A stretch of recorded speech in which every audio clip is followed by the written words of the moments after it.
muito esforço e trabalhando duro desde muito nova, consegui uma bolsa de estudos em uma faculdade. Quando contei para os meus pais, eles me obrigaram a recusar a bolsa. Segundo eles, eu não seria ninguém de qualquer forma, e tinha que ajudar com as tarefas de casa, ou eu recusava, ou teria que sair da casa. Como não tinha para onde ir, fui obrigada a recusar com muita dor, enquanto minha irmã era mimada e favorecida por eles, não trabalhando e nem ajudando em casa.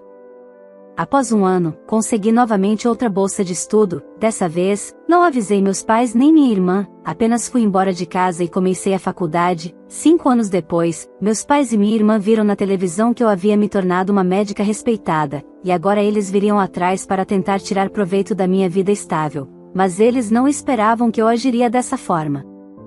Olá, seja bem-vindo ao canal Histórias Surpreendentes. Curta e se inscreva nesse canal, aproveite e ative as notificações. Comente aqui de qual cidade você está assistindo, vou adorar saber e deixar um coração no seu comentário. Desde que me entendo por gente, sempre vivi à sombra da minha irmã mais nova, Clara. Apesar de ser 2 anos mais velha, parecia que ela era a joia rara da família, a filha perfeita, a que merecia tudo de bom. Eu, por outro lado, sempre fui a reserva, a que estava ali apenas para ajudar, calar e obedecer. Meus pais nunca fizeram questão de disfarçar. Se Clara tirava uma nota mediana na escola, era motivo de festa. Se eu tirava a nota máxima, mal ouvia um parabéns. Era como se qualquer esforço meu fosse insignificante, como se não tivesse valor algum. Aos 16 anos, enquanto Clara ganhava presentes caros e podia sair com as amigas, eu estava lavando louça, limpando a casa ou cuidando de alguma tarefa doméstica. Você é mais velha, tem que dar o exemplo, diziam. A verdade é que eu era apenas mais uma funcionária naquela casa, sem salário, sem carinho, sem reconhecimento. Mas mesmo em meio a tudo isso, algo dentro de mim gritava por mais. Eu queria estudar, queria crescer, queria um futuro longe daquele ambiente sufocante. Comecei a me dedicar aos livros como se fossem a minha única saída. Enquanto Clara passava horas no celular, eu lia escondida à noite, debaixo do cobertor, com a luz de uma lanterna fraca. Quando consegui uma bolsa de estudos para uma das melhores faculdades, achei que seria o começo da minha virada. Por um momento, acreditei que meus pais sentiriam orgulho, que talvez enxergassem meu valor. Mas a realidade caiu como um balde de água fria. Na noite em que contei a novidade, minha mãe apenas disse: "Faculdade? Quem você pensa que é? Isso não é para você. Aqui em casa, quem estuda é a Clara. Você tem que ajudar, e muito. A casa precisa de você." Meu pai completou: "Se quiser ir, vá. Mas não conte mais com essa casa. Aqui não entra mais." Minhas pernas tremiam. Meu coração parecia quebrar em 1000 pedaços. Eu não tinha para onde ir. Não tinha amigos íntimos, não tinha tios acolhedores. Era eu por mim mesma. E por mais que meu sonho gritasse dentro de mim, tive que sufocá-lo. Com os olhos inchados, recusei a bolsa. Guardei a carta de aceitação na caixa de sapatos onde escondia meus diários. Escrevi naquela noite: "Meu sonho morreu um pouco hoje, mas eu não." Durante aquele ano, continuei ajudando em casa, engolindo a frustração todos os dias. Clara, claro, continuava sendo tratada como uma princesa. Ganhou um carro usado quando fez 18, mesmo sem ter passado em nenhuma faculdade. E ainda zombava de mim, dizendo que estudar era coisa de nerd sem vida. Mas então, o inesperado aconteceu. No final daquele mesmo ano, participei de um processo seletivo para outra faculdade. Fiz a prova escondida. Levei 3 ônibus e caminhei longas ruas para chegar até o local. Quando vi meu nome na lista dos aprovados e a palavra bolsista integral vá ao lado, senti algo que não sabia descrever, talvez fosse esperança. Dessa vez, eu não contaria a ninguém. Guardei silêncio, fiz minhas malas em segredo, e na madrugada do início das aulas, saí de casa sem olhar para trás. Levei apenas 2 mochilas e a convicção de que, se era para lutar, eu lutaria sozinha. Ninguém mais pisaria nos meus sonhos. Foram 5 anos de silêncio. Nenhum contato. Nenhuma ligação. Muitas lágrimas, dificuldades, noites em claro e refeições puladas.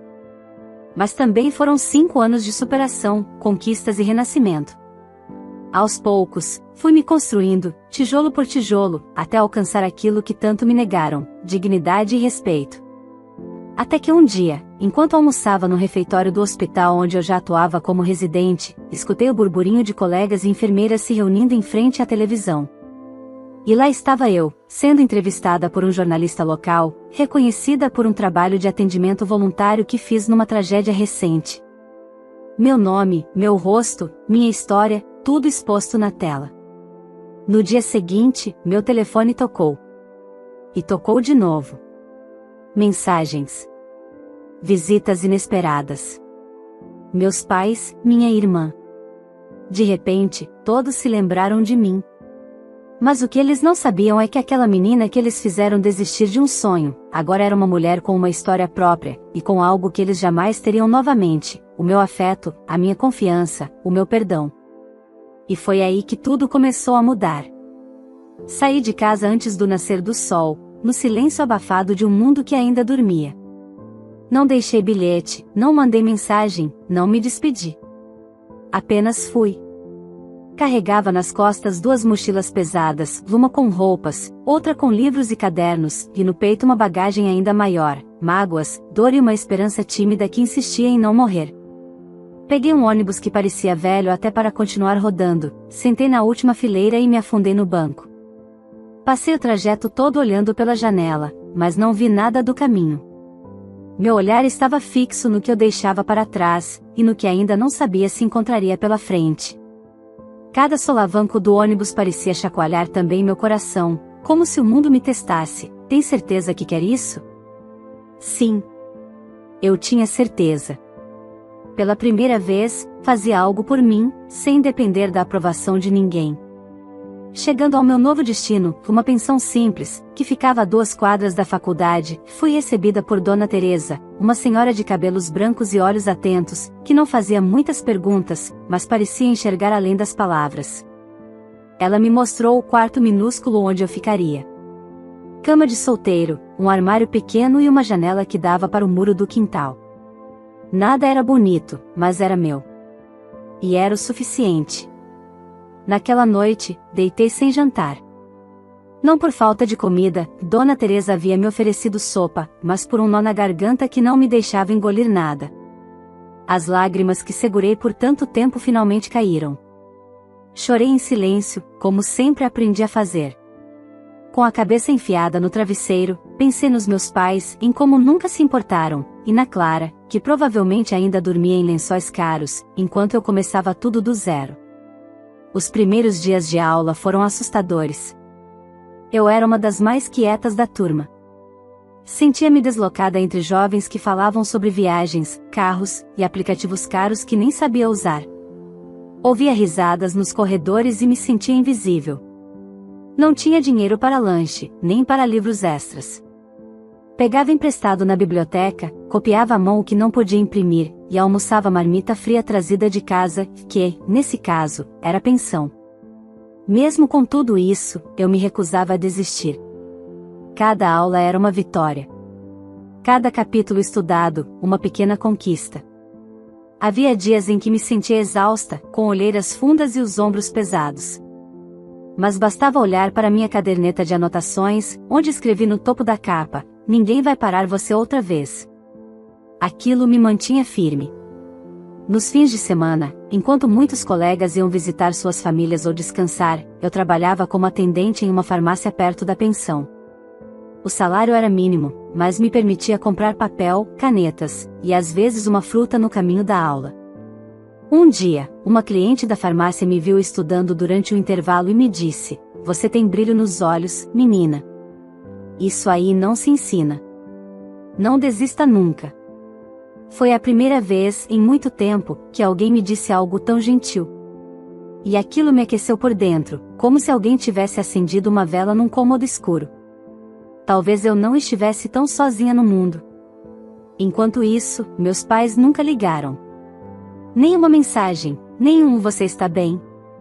Clara postava fotos nas redes sociais com legendas como "família perfeita", abençoada por ter os melhores pais do mundo e outras mentiras bem editadas. Às vezes, colegas da faculdade que a conheciam mencionavam ter estudado com ela no colégio. Ela dizia a todos que era filha única. Eu ouvia e apenas sorria. Porque, de certa forma, ela estava certa, eu também não me sentia parte daquela família. No segundo semestre, fui chamada para participar de um grupo de estudos. A coordenadora percebeu meu desempenho e me indicou. Aquilo me encheu de um orgulho calmo, não aquele que grita, mas aquele que sustenta. O tipo de orgulho que diz: você está no caminho certo. Fiz amigos, poucos, mas verdadeiros. Pessoas que também lutavam, que também carregavam seus próprios pesos. Aprendi a sorrir de novo. Não aquele sorriso automático de quando limpava a casa para minha mãe, mas um sorriso verdadeiro, que nascia aos poucos e florescia em cada nova vitória. E mesmo que a saudade ainda morasse em mim, saudade de um amor familiar que nunca existiu, e eu aprendi a me amar. O tempo passou mais rápido do que imaginei. O rosto abatido no espelho começou a ganhar cor. Os olhos cansados começaram a brilhar. E a menina que saiu escondida de casa passou a se transformar em uma mulher forte, que não precisava mais da permissão de ninguém para existir. Mas o mundo é curioso. Ele gira, muda, e cobra. E foi quando eu menos esperava que o passado, aquele mesmo que me jogou no fundo do poço, resolveu bater à minha porta, ou melhor, aparecer na televisão, na forma de reconhecimento público. E com isso, o que também retornaria à minha vida seriam rostos que eu preferia nunca mais ter visto. Meu último ano na faculdade começou diferente. Eu ainda morava na pensão, mas já não me sentia apertada dentro daquele quarto minúsculo. Parecia que ele havia crescido comigo. Cada livro na prateleira contava uma parte da minha história, e cada marca no caderno era uma cicatriz que valia a pena. Na faculdade, minha dedicação finalmente começou a ser notada. Um dos professores me indicou para acompanhar plantões em um hospital parceiro do curso. Era um estágio voluntário, sem remuneração, mas com um grande peso na formação. Aceitei na hora. Eu queria aprender, me provar, mostrar que meu lugar era ali. Comecei a acompanhar os casos mais difíceis. Passava noites em claro, aprendendo com os médicos da emergência, tentando absorver cada detalhe. E, mesmo sem salário, saía de lá sentindo que meu esforço valia mais do que qualquer pagamento. Eu estava onde sonhei estar. Mesmo que com cansaço nos olhos e as mãos geladas de medo, eu sentia o coração quente de propósito. Foi durante esse estágio que tudo começou a mudar. Uma tragédia aconteceu na cidade, um acidente de ônibus, dezenas de feridos, caos no hospital. Os plantonistas regulares estavam sobrecarregados, e nós, os estagiários, fomos chamados para ajudar com o que fosse possível. Eu não hesitei. Fiz curativos, ajudei a acalmar familiares, carreguei maçãs, limpei sangue. Não era glamour, era sobrevivência. Era humanidade. Alguns dias depois, uma equipe de reportagem foi ao hospital fazer uma matéria sobre o esforço coletivo dos profissionais de saúde. Eu estava ali, com jaleco emprestado e o rosto marcado pelas horas sem dormir. Falei poucas palavras, nada ensaiado. Apenas contei que estava ali porque queria ajudar, aprender e fazer a diferença. O repórter me agradeceu e seguiu para outro setor. Eu voltei à rotina, como se nada tivesse acontecido. Até que, no fim de semana, fui surpreendida. A televisão da pensão estava ligada na sala. Dona Teresa me chamou com um grito animado: "Menina! Corre aqui! Você tá na TV!" Meus colegas de pensão se aglomeraram. Era o telejornal local. Lá estava eu, em uma matéria de 2 minutos, ao lado de médicos renomados. A câmera mostrava meu rosto cansado, mas sereno. Meu nome aparecia na legenda, junto com a identificação: estudante de medicina, o bolsista. Por um momento, o silêncio tomou conta da sala. Olhei para a tela, depois para o chão. Não sabia como reagir. Recebi aplausos tímidos e abraços sinceros. Mas dentro de mim, algo ecoava: será que minha família viu isso? Demorou pouco para descobrir a resposta. No dia seguinte, ao sair do hospital, notei dezenas de mensagens no celular. A maioria era de colegas, parabenizando. Mas no meio delas, uma mensagem me fez estremecer: Mãe, vi você na TV, podemos conversar? Logo em seguida, Clara: Nossa, olha só quem apareceu na televisão agora. Que fase, hein? Meu estômago embrulhou. Demorei horas para responder. E quando fiz, apenas escrevi: Não tenho nada para conversar no momento. Estou bem. Eles não entenderam o recado. 2 dias depois, fui surpreendida por uma visita na saída da faculdade. Lá estavam meus pais, encostados no carro prata do meu pai, como se estivessem em uma visita casual. O rosto da minha mãe tinha aquele sorriso fingido que aprendi a decifrar desde criança. Meu pai segurava uma sacola, como se quisesse parecer gentil. Filha, a gente só queria te ver, minha mãe disse, estendendo os braços. Não me mexi. Me ver por quê? Perguntei, séria. Você cresceu tanto. Estamos orgulhosos, sabe? Ela insistiu, ignorando o passado. Fiquei alguns segundos em silêncio. Um aluno que passava me cumprimentou, e isso pareceu irritar meu pai, como se o fato de eu ser reconhecida por outras pessoas o colocasse numa posição de inferioridade. A gente pensou em fazer um jantar, reunir a família. Clara também quer ver você. Ela está arrependida. Minha mãe tentou suavizar. Clara? A mesma que debochava de mim em todas as oportunidades? Que dizia que eu era uma inútil. Não conseguia esconder um leve sorriso irônico. Eu não posso, respondi. Estou ocupada, como sempre estive. Eles insistiram. Disseram que estavam felizes, que era hora de deixar o passado para trás, que família é tudo. Mas aquelas palavras já não tinham força sobre mim. Quando precisei deles, não tive ninguém. Agora que apareci na TV, lembraram que sou filha? Recusei o jantar. Me despedi e entrei apressada no prédio da faculdade. Minutos depois, encostei na parede do corredor vazio e deixei as lágrimas escorrerem. Não de tristeza, mas de uma dor antiga que parecia pedir para sair. Eu não era mais a menina que pedia afeto. Agora, era a mulher que sabia quem era, e que não permitiria que jogassem com seu coração novamente. Mal sabia eu que aquela tentativa de reaproximação era só o começo de algo muito maior, e muito mais perigoso.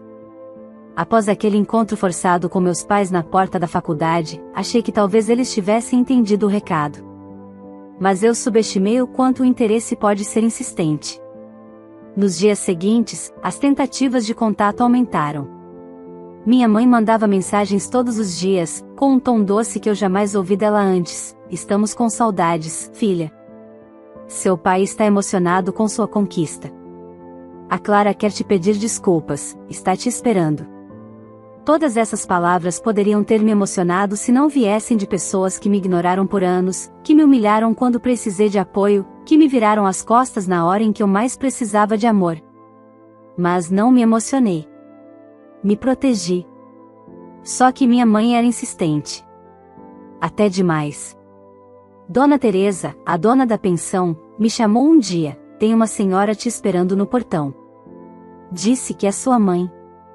De alguma forma ela descobriu o endereço onde eu estava morando. Senti um arrepio subir pela espinha. Saí e a encontrei ali, de braços cruzados, com os olhos cheios d'água. Pela primeira vez, ela parecia frágil. Só queria ver você de novo. Conversar com calma. Ela disse. Mesmo relutante, deixei que entrasse. Sentou-se no sofá da sala da pensão como se aquilo fosse natural. Falou sobre a infância, sobre como se sentia culpada por certas coisas. Disse que Clara estava passando por dificuldades, e que seria importante nos reconciliarmos. A palavra dificuldades me acendeu o alerta. Que tipo de dificuldades? Perguntei, direta. Minha mãe hesitou, mas não conseguiu segurar por muito tempo. Ela não conseguiu se formar, largou o curso. Anda meio perdida. Seu pai também não anda muito bem de saúde. Os negócios da loja caíram.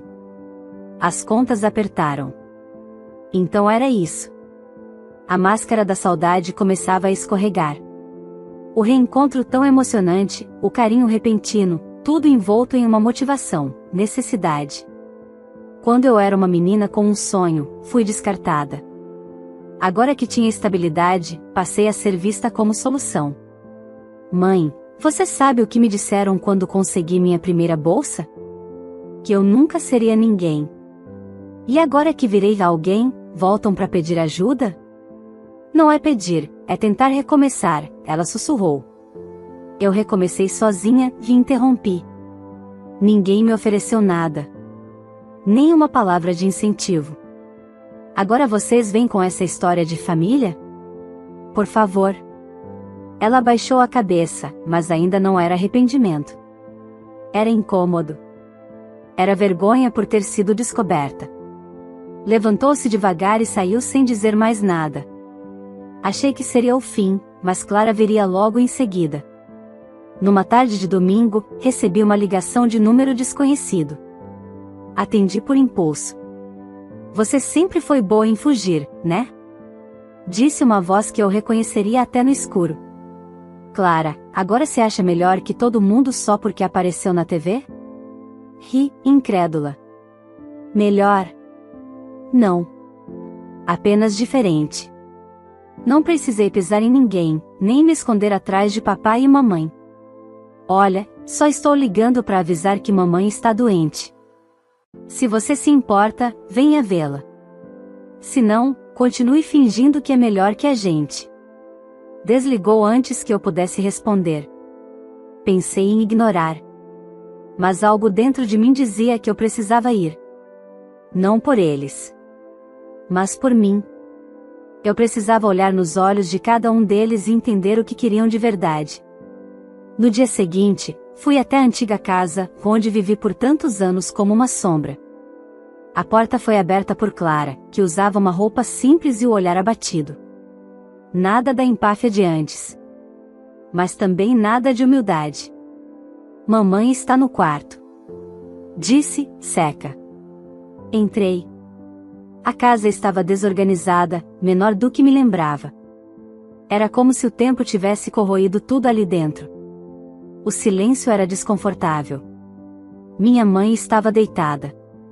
Parecia cansada, mas não exatamente doente. Trocamos poucas palavras. Meu pai apareceu minutos depois, tossindo, falando baixo. Então, aos poucos, o assunto surgiu. Estamos com algumas dívidas. Precisamos vender o carro. Clara está sem emprego. E com você agora bem de vida, talvez pudesse nos ajudar. Pronto. O teatro havia acabado. Então é isso? Toda essa encenação por dinheiro? Clara retrucou, você tem e nós não. Que mal tem em ajudar a família? Mal nenhum. Se fosse família de verdade, respondi. Mas vocês escolheram me abandonar.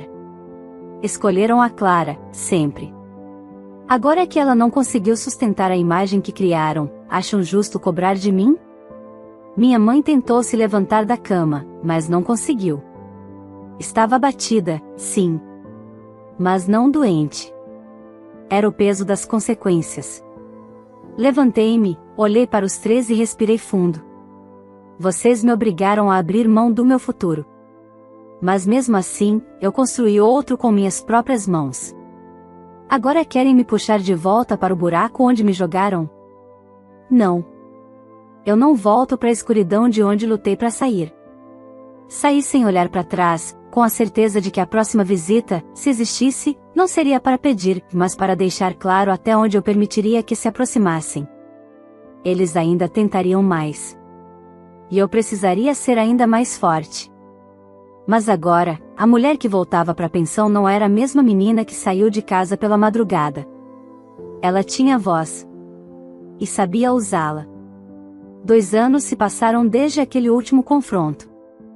Era difícil acreditar como minha vida havia mudado tanto em tão pouco tempo. Ainda lembro da menina com os pés no chão frio da pensão, tremendo de medo ao assinar os papéis da matrícula da faculdade. Hoje, eu andava de cabeça erguida pelos corredores do hospital, vestindo um jaleco com meu nome bordado, Doutora Ana Luísa. A formatura foi silenciosa. Sem pai, sem mãe, sem irmã. Meus amigos aplaudiram de pé quando fui chamada para receber o certificado. Melhor desempenho acadêmico da turma. Palavras que valeram mais do que qualquer presente ou homenagem de parentes distantes. Era meu nome que estavam aplaudindo. Minha luta. Meu suor. E, acima de tudo, minha coragem. Com o primeiro emprego fixo no hospital, fiz questão de guardar cada centavo. Durante anos, aprendi a viver com pouco. Agora, com o salário de médica residente e uma pequena reserva acumulada nos plantões, consegui dar entrada no meu próprio apartamento. Simples, mas aconchegante. Todo decorado com escolhas minhas, pela primeira vez, meu lar era um reflexo de quem eu era, não das decisões de ninguém. Com um pouco mais de tempo, comprei também meu primeiro carro. Um usado, mas conservado. Branco, como sempre sonhei. Entrei nele pela primeira vez e chorei. Sozinha no estacionamento, abracei o volante e deixei as lágrimas escorrerem em silêncio. Aquilo não era só um carro. Era o símbolo de que eu havia vencido. Durante esse tempo, nenhuma mensagem da família. Nem parabéns, nem desculpas. O silêncio deles foi o maior presente. E eu segui a vida. Plantões, cursos, colegas, pequenas viagens com amigas. Comecei a sorrir com o coração leve. Pela primeira vez, sentia que não devia nada a ninguém. Mas como toda história que começa com abandono e termina com sucesso, o passado decidiu bater na minha porta novamente, e com mais força do que nunca. Era um domingo de manhã quando desci para buscar uma encomenda no hall do prédio. Quando as portas do elevador se abriram, dei de cara com 3 rostos que o tempo havia tornado mais opacos, mas não menos reconhecíveis. Eles de alguma forma, tinham o talento para descobrir onde eu morava. Minha mãe, com a mesma expressão forçada. Meu pai, mais envelhecido, agora com rugas profundas. E Clara. A irmã que sempre foi o centro do mundo deles. A mesma que nunca suportou me ver avançando um passo sequer. Filha, minha mãe sussurrou, como se estivesse interpretando uma peça. O que vocês estão fazendo aqui? Perguntei, já endurecida pela presença deles. Precisamos conversar. Só alguns minutos, disse meu pai, tentando parecer gentil. Pedi que me acompanhassem até o salão de visitantes do prédio. Não entrariam no meu lar. Ali não. O que fosse dito, seria dito em local neutro, onde o peso das paredes não fosse contaminado por lembranças de gritos, ordens e desprezo. Assim que sentamos, Clara foi direta: estamos enfrentando uma situação difícil. Papai perdeu o que restava da loja. Mamãe está com problema no joelho e não consegue mais trabalhar. Ela pausou, tentando construir alguma emoção. Estou devendo 2 meses de aluguel e posso ser despejada. Olhei para os 3. Não havia lágrimas reais. Só expectativas. Eles não vieram pedir. Vieram exigir. Como se ainda tivessem algum direito sobre a minha vida. Vocês têm noção de onde eu estava quando precisei de vocês? Comecei, a voz firme, sem elevar o tom. Dormindo em colchão fino, comendo arroz puro, trabalhando dobrado para pagar xerox, andando quilômetros para pegar ônibus. E onde vocês estavam? Minha mãe tentou interromper. Filha, aquilo tudo ficou no passado. Você é da família, não, mãe. Eu sou o que vocês disseram que eu jamais seria. Isso é diferente. Família não é quem aparece quando a mesa está farta. Família é quem segura a mão quando ela está vazia. Clara se irritou. Ai, pronto. Vai começar com o discurso de mártir? Você tem. Pode ajudar. Não vai nem dividir um pouco? Olhei bem nos olhos dela. Você teve tudo. Eu tive nada. Você foi protegida. Eu fui deixada de lado. E agora, com a boca seca de arrependimento, quer tirar da minha água? O silêncio caiu como pedra. Nenhum deles tinha resposta. Eu não guardo ódio. mas também não carrego mais obrigação. O que conquistei é meu. E vou usar como quiser. Não devo nada a vocês. Levantei-me. Se vieram por carinho, vieram tarde. Se vieram por dinheiro, vieram em vão. Minha mãe abaixou a cabeça. Meu pai nem conseguiu sustentar o olhar. Clara, sem disfarçar, bufou de raiva. A irmã mimada agora se via diante da mulher que ela jurava que fracassaria. A mulher que venceu, mesmo quando todos viraram as costas. Depois daquele encontro no salão do meu prédio, achei que não veria mais minha família tão cedo. Mas subestimei, mais uma vez, a capacidade deles de ultrapassar limites. Naquela mesma semana, começaram a circular boatos no hospital onde eu trabalhava. Uma mulher havia ido até a recepção, perguntando por mim. Disse que era minha mãe. Depois, apareceu um homem que meu pai. Tentaram marcar conversas com a diretoria, disseram que eu os havia abandonado, que eu era filha ingrata. Soube disso por uma colega da equipe de enfermagem, que me chamou de lado, com cuidado. Doutora Ana. Seus pais estiveram aqui. Falaram umas coisas, meio fora do tom. Achamos melhor te avisar. Fiquei em silêncio por alguns segundos. Depois, respirei fundo. Obrigada por me contar. Eu já imaginava que fariam isso. Só não sabia que seriam tão baixos. A partir dali, soube que precisava tomar uma decisão. Não apenas emocional, mas prática. Por muito tempo, me calei. Tolerei o desprezo, o abandono, os insultos velados. Agora, com estabilidade, conforto e liberdade, eles queriam retomar o controle. Mas havia uma diferença fundamental: eu não era mais a mesma menina sem escolha. Naquela noite, sentei à mesa do meu apartamento e escrevi uma carta. Uma única página, escrita com toda a clareza e firmeza que minha nova vida me permitia. No dia seguinte, entreguei à portaria do hospital, com instruções para ser repassada caso minha família voltasse. A carta dizia: vocês me ensinaram, sem perceber, a me virar sozinha. Me mostraram como não depender de ninguém. Por anos, gritei por atenção e fui ignorada. Hoje, caminho em silêncio e sou ouvida. Quando precisei de apoio, disseram que meus sonhos eram inúteis. Agora que conquistei tudo sem vocês, querem um pedaço daquilo que ajudei a construir com dor e luta. Não devo nada a vocês. Nem explicações, nem dinheiro, nem carinho forçado. Espero que encontrem em si mesmos o que nunca me ofereceram: responsabilidade. Esta é a última vez que permito qualquer tentativa de aproximação. Meu passado serviu como impulso, não como prisão. E meu futuro não tem mais espaço para vocês.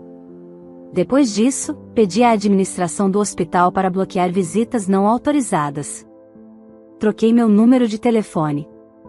Apaguei fotos antigas, doei roupas guardadas com nostalgia inútil e, pela primeira vez, limpei minha história de todo o peso que não era meu. O silêncio que veio depois foi libertador. Clara tentou me atingir uma última vez. Criou um perfil falso nas redes sociais e começou a comentar nas publicações do hospital e de amigos em comum, tentando me expor. Chamava-me de arrogante, fria, interesseira. Mas suas palavras não tinham mais efeito. Ela gritava em público o que não teve coragem de me dizer cara a cara. Eu, por minha vez, não revidava. Não era necessário. A minha vida falava por si. Certa tarde, ao sair do hospital, fui abordada por uma moça com os olhos marejados. Doutora Ana, posso te agradecer? Concordei, surpresa. A senhora atendeu minha mãe há 2 meses. Ela estava desenganada. Mas você olhou para ela com tanto cuidado, tanto carinho. Hoje ela está melhor. Ela diz que foi um anjo que apareceu. Sorri. Aquilo me lembrou de porque havia enfrentado tanta dor para chegar ali. Eu não queria apenas vencer. Queria ser útil, queria ser o que ninguém foi por mim: apoio, luz, acolhimento. Naquela noite, entrei em casa, olhei pela janela da sala, e pensei: valeu a pena. Cada lágrima, cada humilhação, cada passo solitário. nada foi em vão. A família que me negou, agora era passado. Um passado que eu não ignorava, mas que não tinha mais poder sobre mim. E quanto a Clara, minha irmã mimada, que achava que o mundo deveria girar ao seu redor, aprendeu, da forma mais dura, que quem planta arrogância, colhe indiferença. Que a empatia não se herda, se constrói. E que o tempo cobra com juros tudo aquilo que negligenciamos. Ela, que um dia riu de mim por lavar pratos, hoje lava os próprios com rancor. Enquanto eu, aquela que nunca seria ninguém, me tornei alguém que posso me orgulhar de ser. Encerrar essa história não significa apagar as feridas, mas reconhecer que algumas dores nos ensinam a crescer. Cresci longe deles. E por isso, cresci certa. Agora, quando olho para o espelho com meu jaleco branco, não vejo só uma médica. Vejo a garota que disseram que não tinha futuro, e que decidiu criar o próprio destino. Se essa história tocou seu coração, não esqueça de deixar o seu like, isso ajuda muito o canal a continuar trazendo histórias emocionantes como essa. E se você ainda não é inscrita, aproveita agora para se inscrever e ativar o sininho, assim você não perde nenhuma novidade por aqui. Compartilhe esse vídeo com alguém que precisa de inspiração ou que já enfrentou uma situação parecida. Às vezes, uma história como essa pode abrir os olhos e fortalecer o coração de muita gente. E agora me conta aqui nos comentários, você teria coragem de fazer o mesmo que essa filha fez? De seguir seu caminho mesmo sem o apoio da família? Quero muito saber a sua opinião. Ah, e não esquece de dizer de qual cidade você está assistindo esse vídeo, que eu vou passar nos comentários e deixar um coração especial no seu. Nos vemos no próximo vídeo. Obrigada por estar aqui comigo.